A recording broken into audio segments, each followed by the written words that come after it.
When life gets tough, most people panic or complain. But a few special people step up and handle things really well. What's their secret? It's not magic powers or endless money. They just think differently. Instead of just reacting to problems, they respond. They don't run away. They face them head-on. You don't need a fancy job title to be a leader who solves problems. You just need to build a certain way of thinking. And the good news is, every single one of us can do this, even when life feels hard and unclear. Leaders pause before they react. The first important thing leaders do? They take a breath before jumping in. They're not trying to control everything. They're trying to understand it clearly. This sounds simple, but in real life, it's one of the hardest things to do. When something goes wrong, our gut feeling is to react, get mad, panic, blame someone, or fix it right away.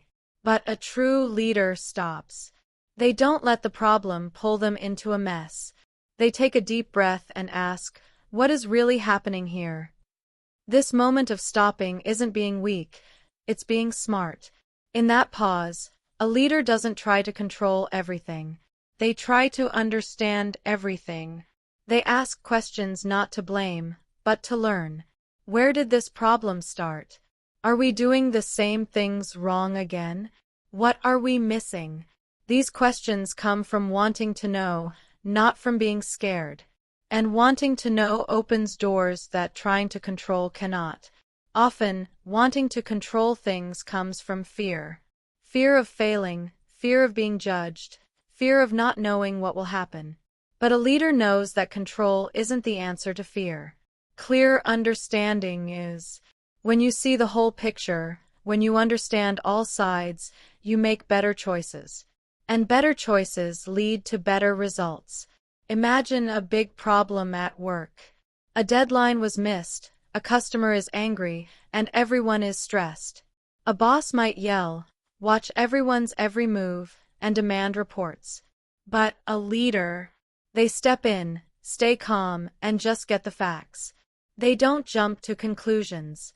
They ask everyone involved what happened. They listen. They create a space where people can speak honestly without being scared. And by doing that, they find the real reason for the problem. Maybe it was a simple misunderstanding. Maybe someone was quietly struggling. Maybe the system itself was broken. That's the power of clear understanding. It doesn't just fix the problem now. It often stops the next one from happening. When you pause, you notice things others miss. You see the human side. You find the real need. And you make choices based on good thinking, not just panic. Also, when a leader pauses, others feel safe. People aren't afraid of getting in trouble for mistakes. They know their thoughts matter, and that builds trust. In any group, trust is everything.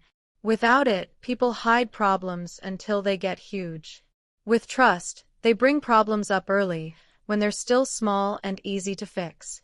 Another reason pausing is important. It protects your energy. Leaders often carry a lot of worries from their own lives and from others. If you react to everything, you'll get tired and burn out. But if you pause, you give yourself room to think, to reflect, and to respond with purpose, not just on impulse. This also works in families. When a child messes up, it's easy to scold them. But if the parent pauses, listens, and speaks with understanding, the child learns more. They feel heard, not attacked. That's leadership. And you don't need to be in charge of a team to show it. You can lead with this clear thinking at home, in your neighborhood, and even when you're arguing with yourself. This habit of pausing takes practice. It won't happen overnight. But every time you choose to respond instead of just reacting, you're building your leadership strength. Every time you breathe before you speak, every time you ask before you judge, you're creating space for smart thinking to come in. And that space, that quiet pause, is where real leadership begins. Leaders listen deeply first. They don't rush to fix things. They listen carefully first. This kind of wisdom looks gentle, but it's strong enough to move mountains. In a world where speed is praised, it takes real courage to slow down. When things go wrong, people expect fast action and quick answers. But real leaders know that trying to fix something before you understand it only makes things worse. They choose to listen, not to answer right away, but to truly hear. And that changes everything. Listening deeply means letting go of needing to be right. It means being okay with quiet, with discomfort, with words that might hurt, and still staying present. Leaders know that solutions built on guesses are weak. But solutions built on truth, the kind of truth that only comes out when someone feels heard, those are solid. Listening opens doors that talking cannot. When a problem comes up, most people want to jump in, give advice, blame someone, or fix the obvious part. But a leader asks, "Can you tell me what happened?" And then they stay quiet. They give the other person time to speak without rushing them. They don't interrupt. They don't fill the silence. They make eye contact. They nod. They make the other person feel safe enough to be honest. That kind of listening is rare, but it's where the real story comes out. Think about times you were hurting, confused, or scared. Did you want someone to fix everything fast? Or did you want someone to just sit with you, understand you, and make you feel less alone? Leaders do that for others. They understand that sometimes the strongest thing you can do is just be there, fully paying attention. No judging, no hidden plan, just being present. This kind of listening builds trust faster than any quick fix. Because once people feel heard, they relax. They drop their defenses. They start helping to find the solution instead of fighting it. They feel valued, not just told what to do. And people who feel valued become stronger. They rise. They take responsibility. They solve problems with you, not against you. At work, this might be a manager who calls a team member into the office not to demand results, but to ask, "How are you feeling about this project?" In relationships, it's a partner who says, "I want to understand your side," instead of arguing back. In communities, it means letting people tell their stories before making rules to help them. Deep listening turns quick reactions into real solutions. Also, when leaders listen, they learn things they didn't expect. People often carry hidden worries, stress, fear, self-doubt, shame, that aren't clear until someone gives them space. A leader listens beyond the words. They notice the tone, the hesitation, the silence. They pay attention to what isn't being said. That's how they spot problems before they grow big. That's how they stop crises before they happen. Listening isn't being passive. It's an active choice. It takes energy, patience, and emotional strength. It's easier to react, to speak, to fix. But a leader resists that urge. They wait. They take it all in. And then they act. Their solutions might not be fast, but they are usually right. Not perfect, but based on solid understanding. They don't need to be the loudest person because they've already heard what truly matters. When people feel truly listened to, they change. They stand taller. They feel seen. And when a leader listens deeply, they don't just solve a problem. They often help a person heal. That healing builds stronger talks, better choices, and better results. It all starts with the courage to be quiet enough to really hear what's being said underneath all the noise. Leaders take ownership even when it's hard. Leaders take responsibility, even when it's tough. It's easy to take credit when things go well. Everyone wants to be linked to success. But when mistakes happen, when things break, when plans fall apart, that's when real leadership is tested. Most people step back then. They point fingers, shift blame, or disappear. But a leader steps forward. Not because they caused the problem, but because they care enough to help fix it. They say, "This happened on my watch. I will help make it right." That sentence carries weight. That attitude earns respect. Taking responsibility doesn't mean taking the blame for everyone else. It means accepting your part, big or small, in what happened. It means asking, what could I have done better, without getting defensive. It means being ready to look in the mirror and face the truth, even when it's uncomfortable. Leaders aren't afraid of that discomfort. They know that's where growth happens. Owning your part in a problem gives you power. When you take responsibility, you take control of what you do next. You're no longer stuck waiting for someone else to fix things. You move forward. You learn, you change. That's how leaders keep growing. Not by pretending they never make mistakes, but by turning every mistake into a lesson, not a label. Sometimes taking responsibility is simply saying, I hear you. I didn't get it right. Let me understand what went wrong. Those few words can break down walls of frustration. People aren't always angry about the mistake itself. They're angry when no one takes responsibility. When leaders own the problem, it makes room for fixing things, for honesty, for rebuilding trust. And trust is what holds groups, families, and communities together when everything else is shaky. At work, this looks like a team leader who doesn't blame an intern when a deadline is missed. It looks like a manager telling a customer, that mistake was ours. We will fix it. It looks like someone choosing to have the difficult talk that most people avoid.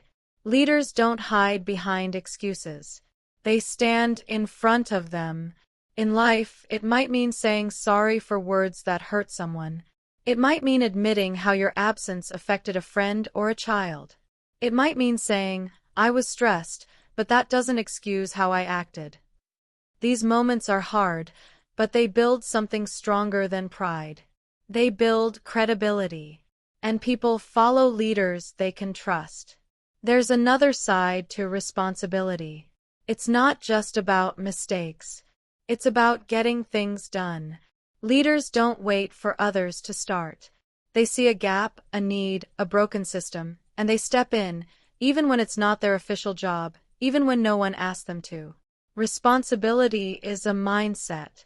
It says, if I see it, I care about it. And if I care, I act. This way of thinking spreads. When one person starts taking responsibility, others follow. It sets a tone. It changes a group's culture. Instead of people waiting for permission, you get a team solving things together. That's how progress happens, not from job titles, but from people willing to say, this matters. I will help fix it. Taking responsibility also means staying with the problem until it's solved. Not walking away when it gets messy. Not stepping back when things take longer than expected. Leaders stay with it. They follow through. They don't just want to look like they're doing the right thing. They actually want to do it from start to finish. That steady effort builds something deeper than just a good name. It builds trust that lasts, even through failure, even through tough times. And trust, once earned through taking responsibility, becomes the quiet strength behind every solution that truly works. Leaders create safe spaces. Leaders create a safe space for others to speak and share. A leader knows that silence in the room doesn't always mean peace. Sometimes it means fear. Sometimes it means people have ideas but are too scared to share them. Sometimes it means voices have been shut down for so long that people stop trying. Real leadership isn't just about talking. It's about listening in a way that makes others want to speak. It's about making people feel that their words matter, that their presence matters, and that their ideas can help shape what happens. Creating a safe space starts with how a leader shows up. The way they walk into a room, the way they look at people, the way they respond to a small idea, all of it sends a message. Are you safe to speak here? Or will you be judged, ignored, laughed at, or shut down? Leaders are aware of that unspoken question in every room. And they answer it with kindness, with patience, with curiosity. They welcome ideas, even the awkward ones. They don't make fun of questions. They don't roll their eyes at wrong answers. They make room for people to grow, not just to perform perfectly. When people feel safe, they speak. And when they speak, problems get solved faster. A new team member might notice something others missed. A shy student might have a new way of looking at a situation. A frustrated employee might have an important idea that no one else had the courage to share. But none of that will come out unless someone makes it safe to say it. Leaders unlock that potential by showing people that their voice isn't just tolerated, it's needed. This doesn't happen by accident. Leaders build this kind of space on purpose. They notice who gets cut off and who never speaks. They make sure meetings aren't taken over by the same few people. They ask directly, "What do you think?" Not just to be polite, but as a real invitation. And when people do speak, leaders listen without looking at their phones, without rushing them, without jumping in to correct them. That kind of attention is rare, and it makes people brave. Leaders also understand that safety doesn't mean avoiding hard topics. It means creating a place where hard things can be said without fear of punishment. People need to be able to give feedback, question decisions, ask tough questions, and bring up concerns. If they can't, the group becomes a bunch of yes people. And nothing stops progress faster than a room full of people afraid to speak the truth. A safe space isn't a soft space, it's strong enough to handle honesty. Creating that space also means admitting when you are wrong. Leaders show their own weaknesses. They say, "I don't know," or "I made a mistake," or "help me understand." When others see that even the leader is willing to learn, they feel more comfortable being honest too.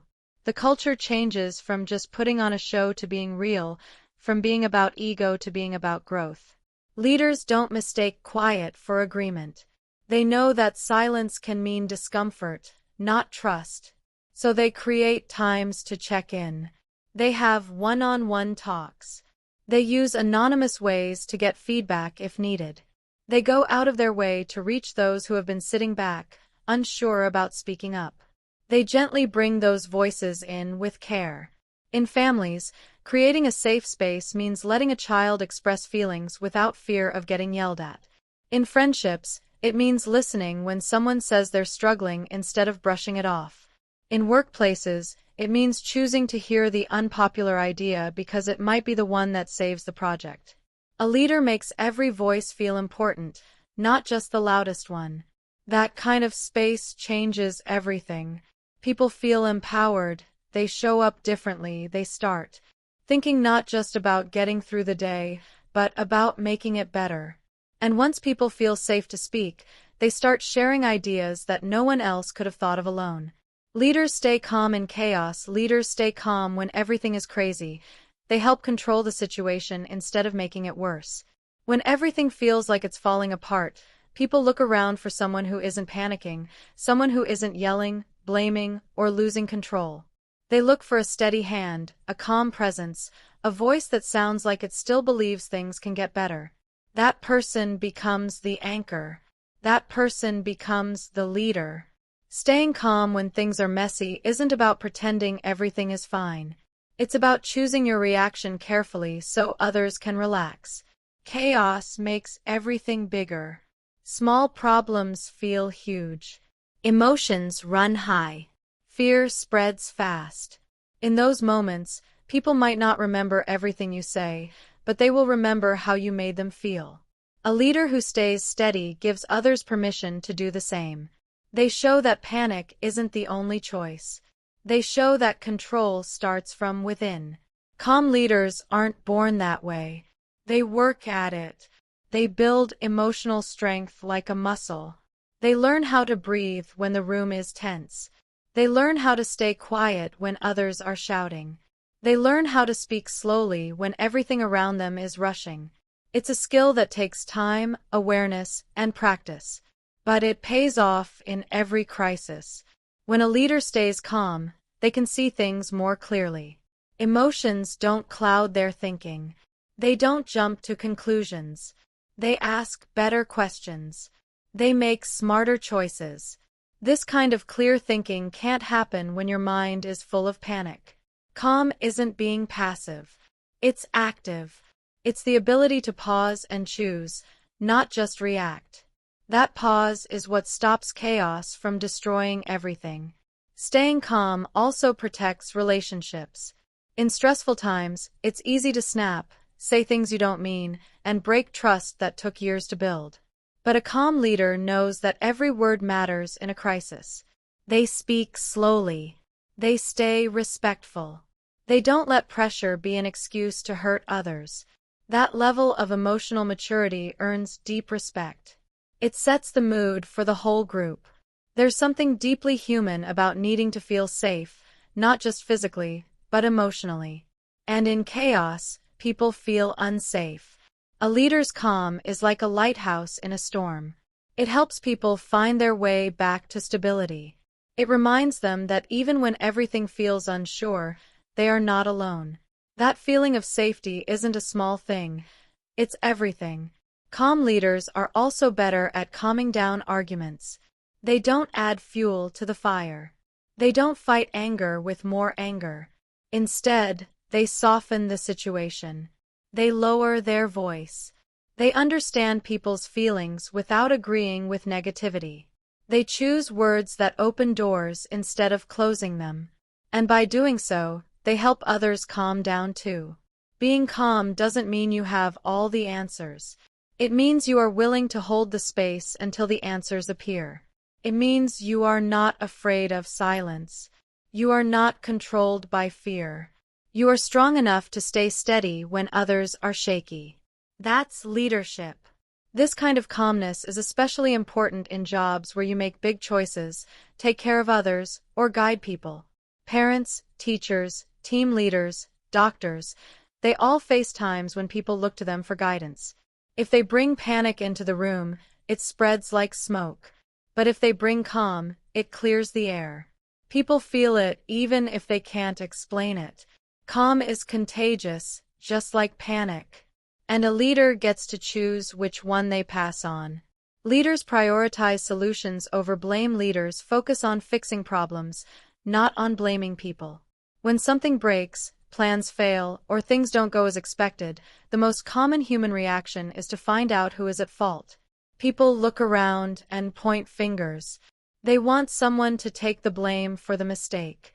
But a leader chooses a different way. They ask, "What can we do now?" instead of, "Whose fault is this?" Because they know that blame might make someone feel better for a moment, but it doesn't fix the problem. Solutions move things forward.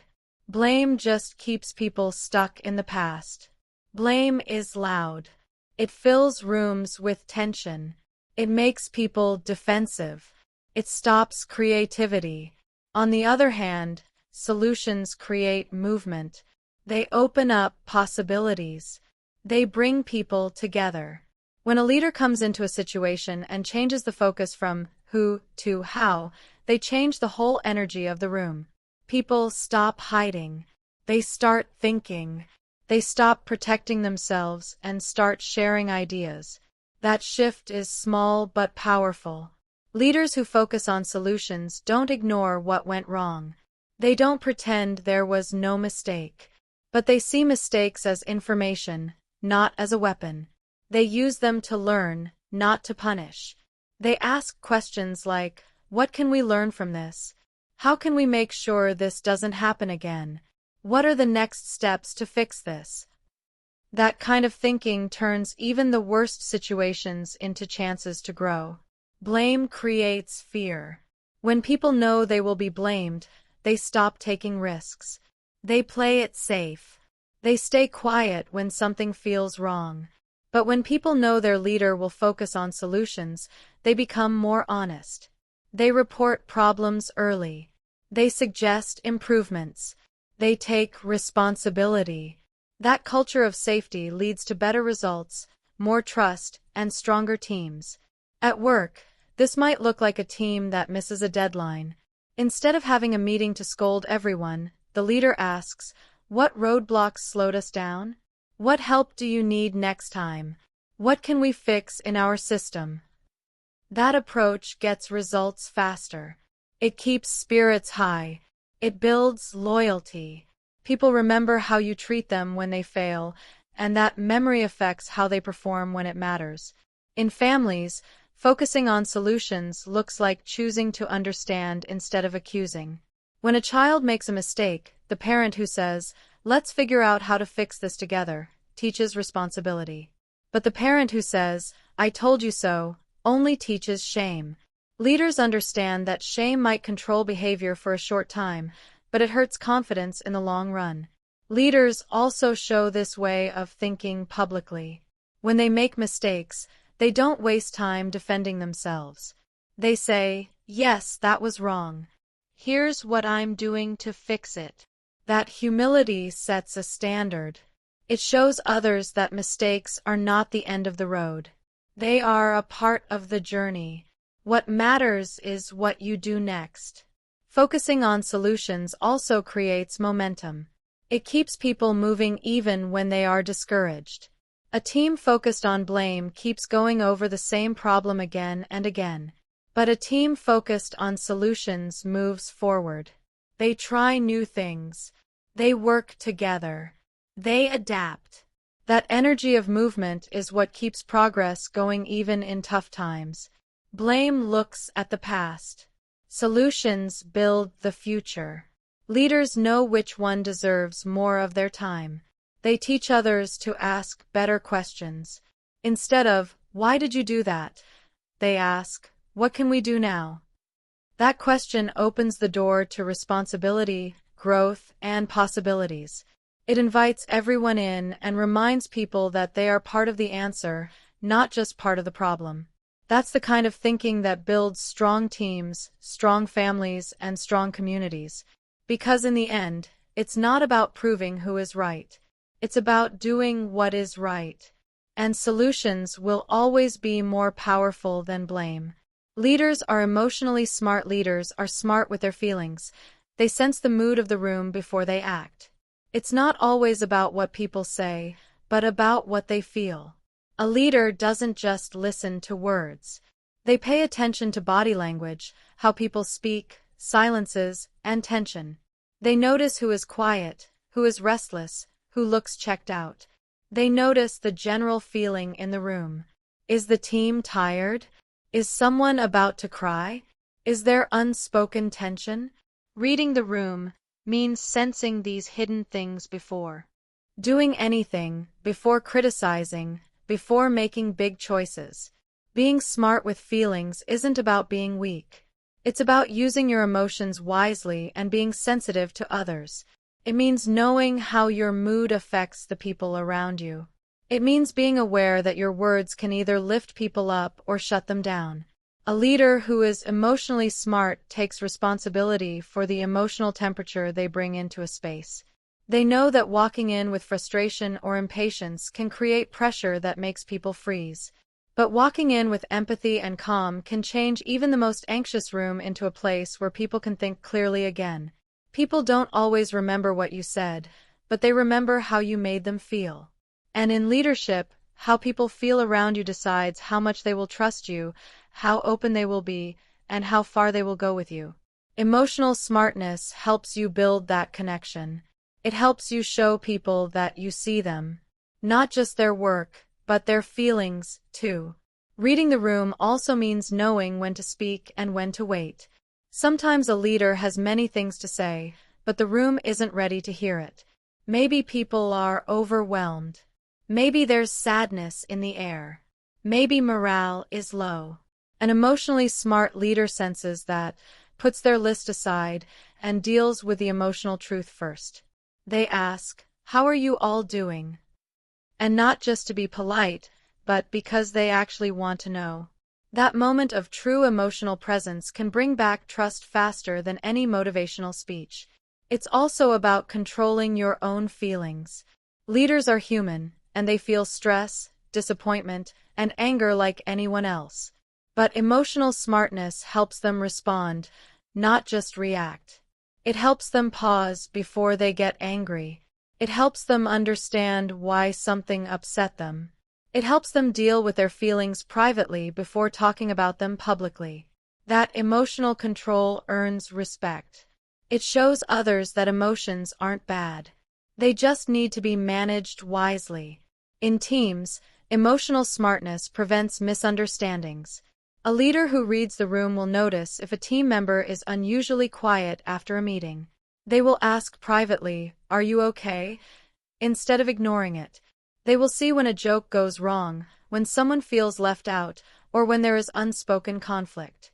They won't pretend it doesn't exist. They will gently bring it up and create space for healing. In families, it might mean noticing that your child is withdrawn, not because they're lazy, but because they are overwhelmed.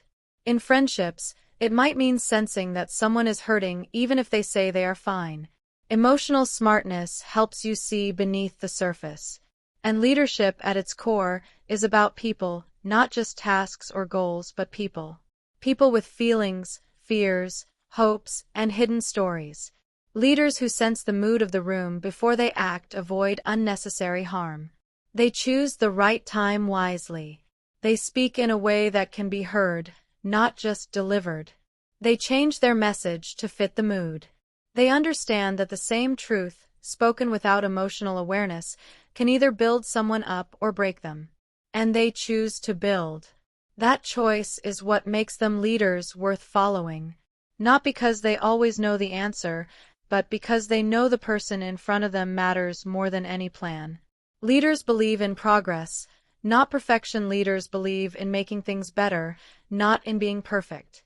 A leader knows that waiting for things to be perfect is just another way of being scared. Perfection stops decisions, blocks new ideas, and keeps people from acting.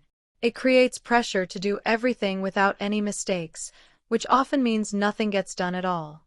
Progress, on the other hand, is about moving forward. It's about taking the next right step, even if it's messy. Leaders understand that small improvements, done again and again, create real momentum. They don't wait for perfect conditions. They work with what they have and make it better as they go. Trying to be perfect often leads to exhaustion. It forces people to hide their mistakes, to overthink every little thing, to fear judgment with every step. Leaders who believe in progress make it safe to try. They praise effort. They reward learning. They understand that making mistakes isn't the opposite of success, it's part of the process. When people aren't afraid to make mistakes, they take bold steps. They speak up. They try new things. They push themselves. That's how new ideas happen. Not from perfect plans, but from the courage to keep going. Progress is about showing up. Even on hard days, even when you don't feel like it, even when you don't feel ready, leaders show people that being steady matters more than being intense. One small action taken every day is more powerful than one perfect action taken once. They show that truth with how they act. They don't disappear when things get tough. They keep moving, even if it's slowly, even if no one is watching. They teach others that the goal isn't to be perfect. The goal is to grow. Believing in progress means focusing on what's working and building on it. It's easy to look at what's missing, what's broken, what's behind schedule. But leaders look for what's already moving forward. They say, "This part is strong.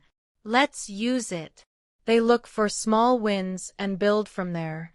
That positive focus lifts spirits. It keeps people energized.